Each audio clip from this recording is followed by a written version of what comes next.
Well, it is my honor to be joined by Jennie Finch, All-American softball player. She played at Arizona, the USA national team, the Chicago Bandits. She won the 2001 Women's College World Series, gold medal winner in 2004, silver medalist in 2008. Time magazine called her the most famous softball player in history, and who am I to argue that? She retired a few years ago to be with family. She does some broadcasting work. Enough of me, ladies and gentlemen. Jennie Finch, so nice to meet you. Thank you. And thanks for being with us here in the Opubco studios. Here promoting the Capital One Cup, and she'll be at the Fan Zone Saturday out at Hall of Fame Stadium from 3:30 to 5:30. But what's new in your world? What are you doing these days? Well, first and foremost, juggling 3 beautiful children. So that takes You have up 2 of them in town with you, right? I do. I was brave enough to bring my 2 littlest ones with me. Do you travel with them a lot? My little girl, so my youngest, she usually is on the road with me. But Paisley, what's behind the name Paisley?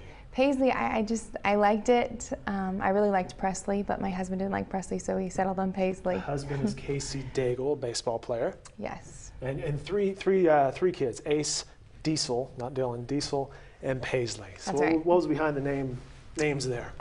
2 crazy parents. Yeah. Like, I think it was 2 weeks into dating, Casey's like, hey, if this works out, I always said that I would name my first boy Ace. Would this work out? And it was like, whoa, whoa, whoa. 2 weeks into dating, he's naming kids? Yes, or I guess, I don't know, seeing if I were okay with Ace, and since I was okay with Ace, maybe he would consider. Well, I don't Ace know. is a perfect name for a baseball and softball, couple, right? He's definitely our Ace. Okay, so sure. back to, you have 2 of the kiddos with you. What are you guys doing this weekend in town? Yeah, we're soaking up softball. Oklahoma City is a special place, holds a special place in my heart. Lots of incredible memories here, and we'll be heading to the zoo this afternoon. One of our favorite spots. Yes. So they're pretty pumped about that. They've been in Bricktown playing on the playgrounds and hitting the splash pad up in the new park over there. So they're enjoying. Speaking of the zoo, it seems like I read a script earlier this week that Mo, the sea lion, is having a birthday party on Saturday, so you might keep that in mind. Okay. Just random worthless information for you. Let's talk about Oklahoma City. What's your impressions of the city? I love it, and to see how much it's grown, and Bricktown, downtown, my husband actually has played here as well, so just so many magical memories, the support of the community, with just so much to do as well, and so many great restaurants, and just a great place to be, especially if you're a softball player, and it's the end of May, beginning of June. Right. Earlier this week, I believe yesterday, the ballpark's renamed the OG&E Energy Field, I believe. And it was announced that the Women's College World Series, which is in town and runs through Wednesday, will be here for many years to come. A good fit? Your impressions of that? Absolutely. Just as Omaha is to baseball, Oklahoma City is to softball, being the ASA, USA National Hall of Fame Stadium as well, and to hold the Women's College World Series for so many years. Just the history that field has, and then with the museum along with it, and the Hall of Fame, and just everything. It's an exciting place to be, to play, and they've done a huge expansion as well, which we're seeing just what they've done as far as on the field and around the stadium, the seating, everything. It's taken it up that next notch. It's pretty incredible. I was going to ask you about the expansion. When you won your national title in 2001, the attendance there was probably 2,000 maybe in the stands, which was a record attendance at that point. Last night, I believe they had a crowd of around 9,000. So it's grown a lot, and it was full. And on a Thursday. On a Thursday. I mean, just, I get the chills, being able to see how far we've come in our sport, and just the support. And I was in the elevator today, and, family from Indiana drove in, and so they're driving in from all over just to catch some of the world's best softball, and they plan their entire year around this trip. And so many father-daughter trips that I've heard of that are so special. So many memories are built around this week and a half here in Oklahoma City. I was at the Sheraton earlier this morning, which is one of the sponsor hotels in downtown Oklahoma City, and you're right, lots of athletes, lots of families, lots of just fans. It seems like it has a lot of energy to it. It does, yes. Everyone's just excited about the games, excited about the players, and I think, like we said, about our sport and how far we've come and the parity now within the game. We'll get to that in just a second. Let's talk about what brings you here, speaking of energy.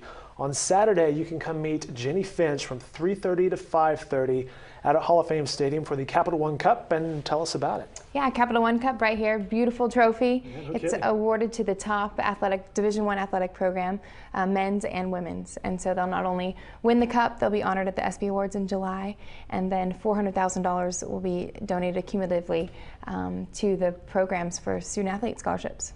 Not bad at all. How are the ESPYs? ESPYs, pretty amazing Yeah. to be around the best of the best and Yeah. turn your shoulder. Whoa, whoa. So you're like recognizing everybody there, right? Right. All right, well, let's talk about this year's field. Handicap it for us. Who should we be looking for? Who do you expect to come out on top? You know, it was hard to even predict the supers to see who would be the top 8 to come here. But I'll have to say Florida Gators, they're on fire. Okay. Firing on all cylinders. Hannah Rogers has been lights out in the circle, and their offense is just exploding at the right time. Alabama, they just have that little something extra, and Jacqueline Train, I think, is on fire at the right time as well.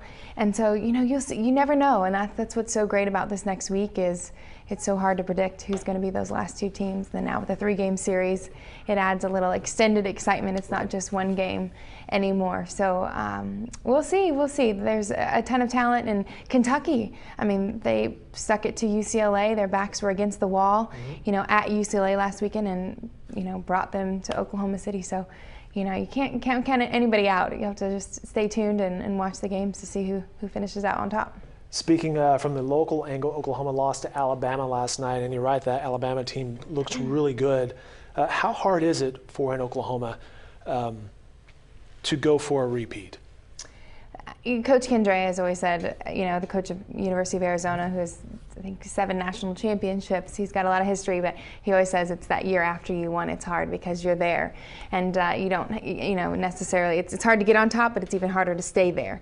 You know, the bullseye is now on your back. Everyone's aiming for you. And Oklahoma, especially losing Kaylani Ricketts in the circle, you know, they've been fun to watch this year. They struggled for a little bit, and then, you know, carried their backs against the wall against Tennessee, and they were able to pull it out. And you know, what a great job!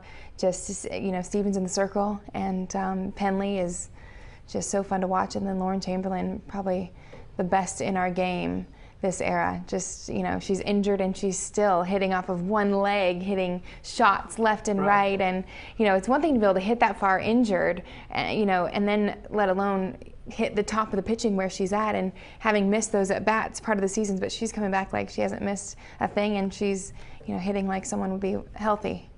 Quality analysis right there from Jennie Finch. Ladies and gentlemen, you can meet her in person from 3:30 to 5:30 on Saturday at a Hall of Fame Stadium for the Capital One Cup Fan Zone. Jennie, thanks so much for your time. I've enjoyed the conversation. It was great to meet you. Thanks so much. You can go to CapitalOneCup.com if you want to check out where your school's ranked and where they are in the running for the Cup. All right, very good. That'll do it. Jennie Finch, again, Saturday from 3:30 to 5:30, the Capital One Cup Fan Zone.